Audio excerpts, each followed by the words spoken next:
Today's pocket letter is a bit complicated, but I'll show you how I made every detail of it. I'm starting by making a base and a frame with my pinpoint rectangle dies. We'll need 8 check pattern bases and a plain gray one. I'll distress the edges of a base and a frame with weathered wood distress ink. I'll also need some wood grain pattern strips to make a floor. I'm going to distress them as well, and then I will assemble the panel. Please notice that all the supplies for this project are listed on my blog. The link is in the description area. I'm attaching a frame with a mounting tape.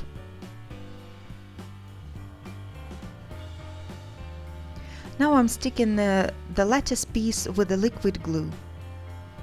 The idea is that every pocket will contain a small scene from the home life. I have found the clock image that I'm going to punch out.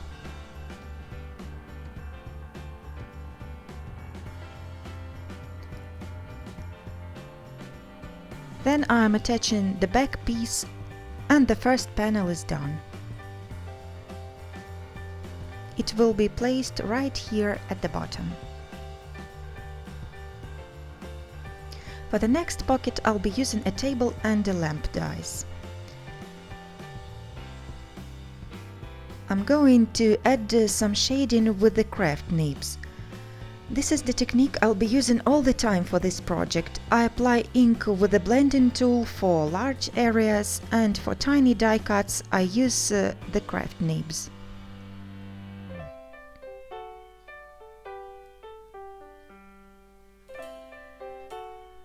I'm tracing the position of the table to be able to add a drop shadow to the floor. The yellow ink will represent the shine of a lamp.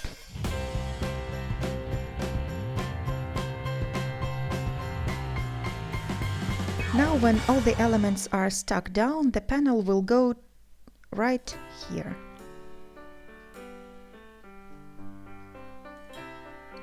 I've die cut this cute chair and I'm going to trim one of the die cuts to make a cushion.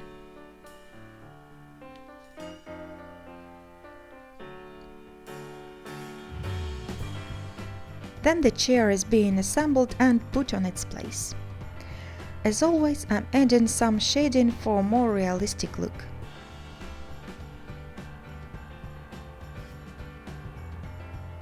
For the portrait frame, I'm using a combination of scalloped and plain ovals. The picture itself is from the pattern paper leftovers.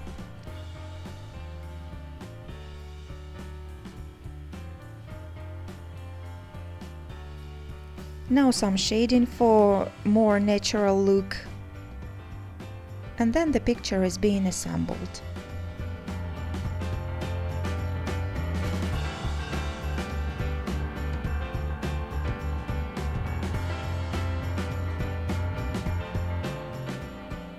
This panel will go here to the right side. For the next pocket I'll use a set of antique key dies. I've die cut them 3 times and layered the 3 pieces one on top of another for more dimension. Metallic ribbon paint will help me to add some patina. Now I'm piercing holes and adding some brads, as if the keys are hanging on the pegs on the wall. This panel will go to the top right corner.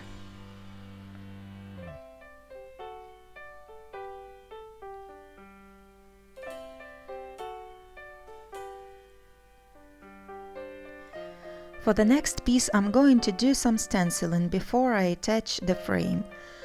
The inks are weathered wood and squeezed laminate.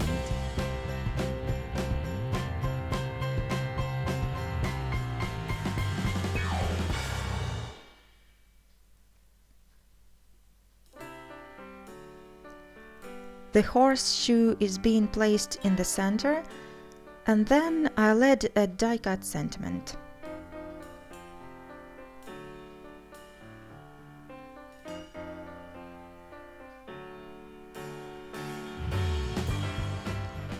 and this one will live here. A house also means cleaning, so I'll use a bucket die and I'll add some metallic rub-on paint to it. I'm going to make a mop using the garden rake and the tassel dies.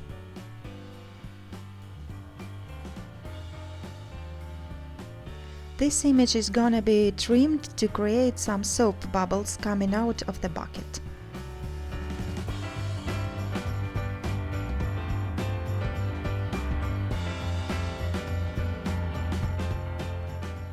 And now I'm attaching the bucket, the mop and some more bubbles to the panel.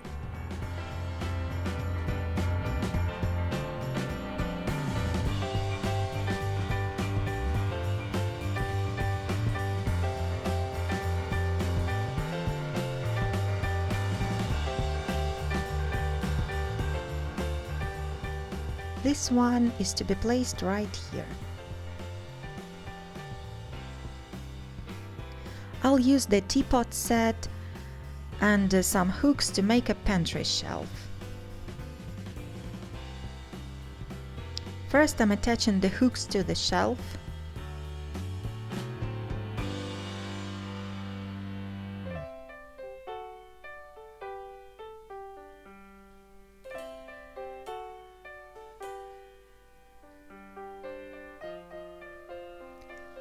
And this is how I hang the cups on the hooks.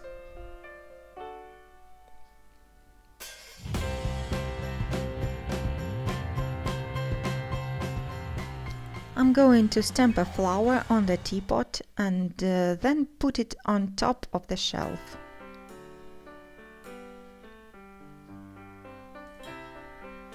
This panel is going to the top left corner.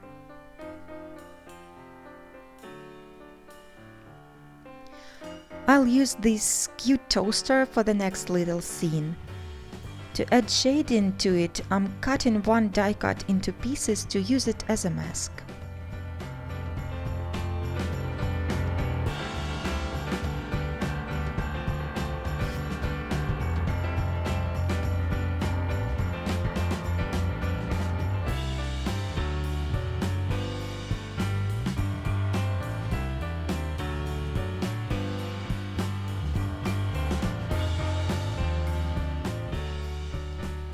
I'm assembling the toaster and placing it to the panel front.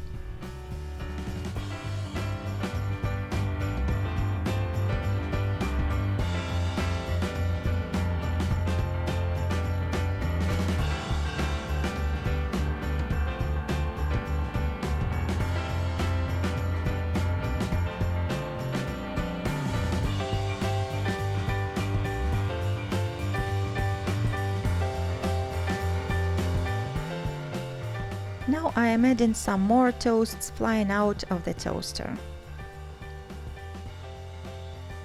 It will go here, I've switched it with a bucket.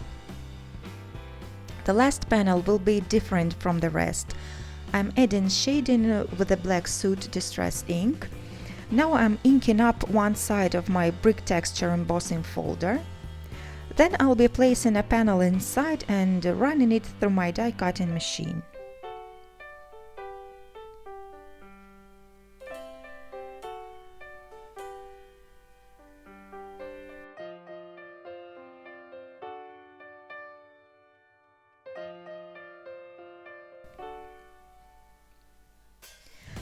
I have colored the fire die cuts as well as the logs with the distress inks, and now I'm attaching them to the panel one by one.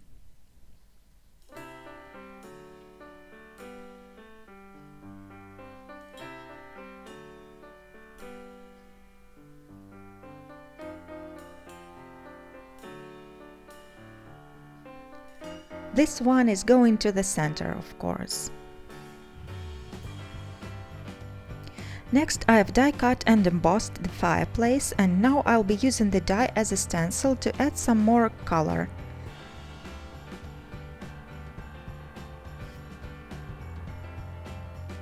And then some shading.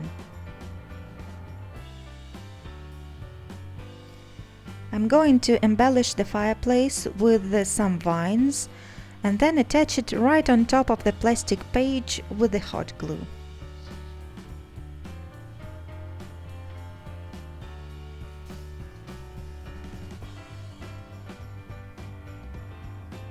You can see it's just the right size for pocket letters.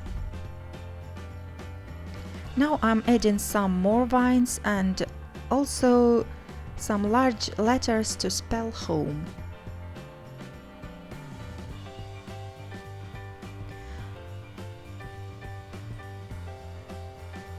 After that, I'll also add some roses.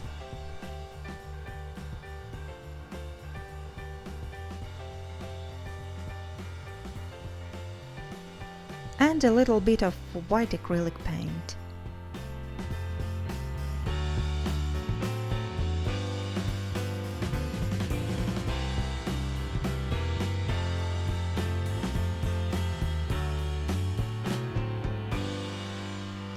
Now I'm slipping a non-stick sheet under the string, and then I'll be gluing down the banners one by one.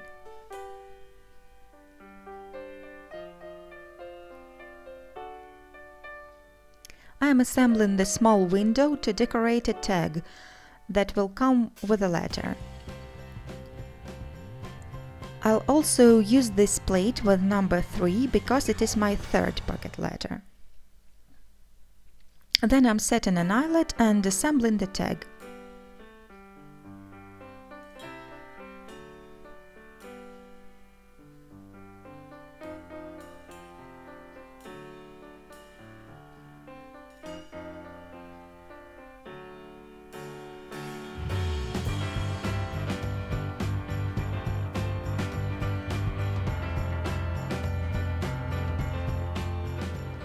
I'm tying tags to the page with a double knot and trimming the tails.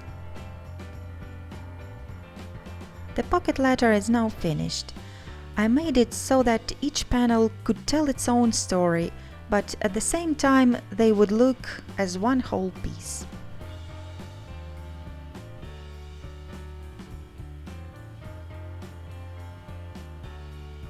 And here are the close-ups of the project, where you can see all the details, big and small.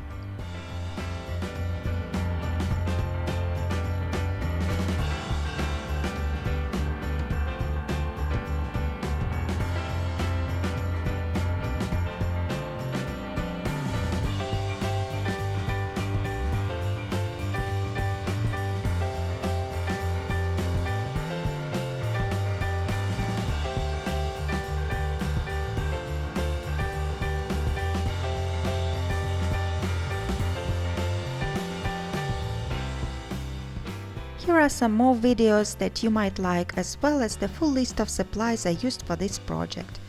Hope you found some inspiration here, and thanks for watching.